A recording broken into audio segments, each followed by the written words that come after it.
In exercise 101C, the same plate setup from the previous exercise is now subjected to a compressive load of 6 kilonewtons in the x direction. The objective is to perform a finite element analysis using 2D shell elements to evaluate the margin for buckling. The plate is modeled with one end fixed to represent a clamped boundary condition, while a compressive load is applied at the free end, simulating a fixed free configuration.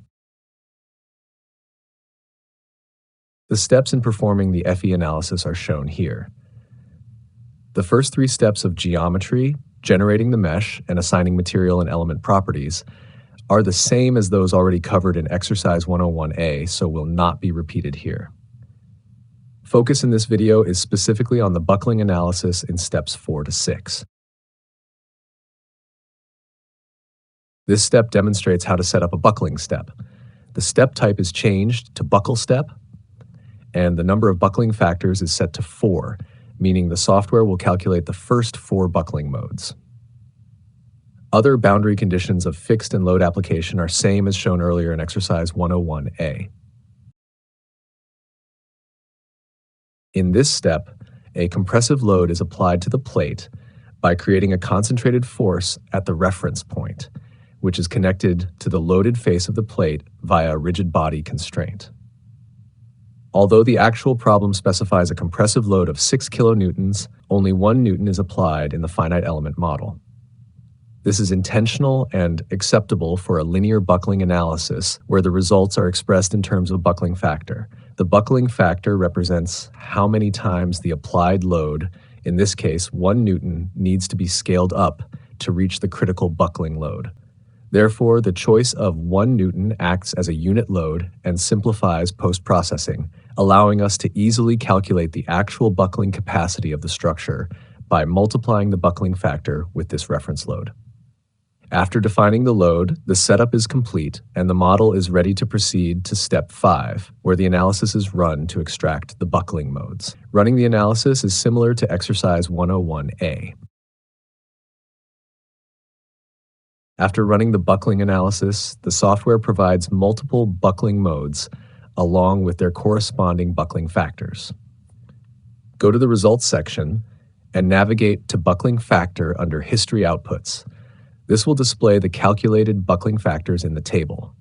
In this analysis, we have requested the first 4 buckling modes, and the software returns the corresponding buckling factors. These values indicate the load multipliers at which buckling is expected to occur for each mode. To visualize the deformation shape for each buckling mode, we use the Step Increment dropdown at the top toolbar. By changing the increment, we can view different buckling mode shapes. On the next slide, we will explore how each of these modes looks and interpret their deformation patterns. Here, we can see the different buckling mode shapes corresponding to the buckling factors we observed earlier. Each image represents a mode shape, and the associated buckling factor is shown at the top of each plot.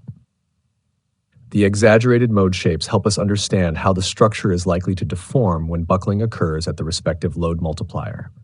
Mode 1, buckling factor, Mode 2, buckling factor, Mode 3, buckling factor, Mode 4, buckling factor. To switch between these modes, we use the drop-down menu in the post-processing toolbar as shown in the previous slide. This slide presents the validation step where analytical calculations are compared with finite element FE results. Using classical Euler buckling theory, critical buckling load can be estimated. This includes applying a fixity coefficient appropriate for a fixed free boundary condition and calculating the moment of inertia based on the plate's cross-section.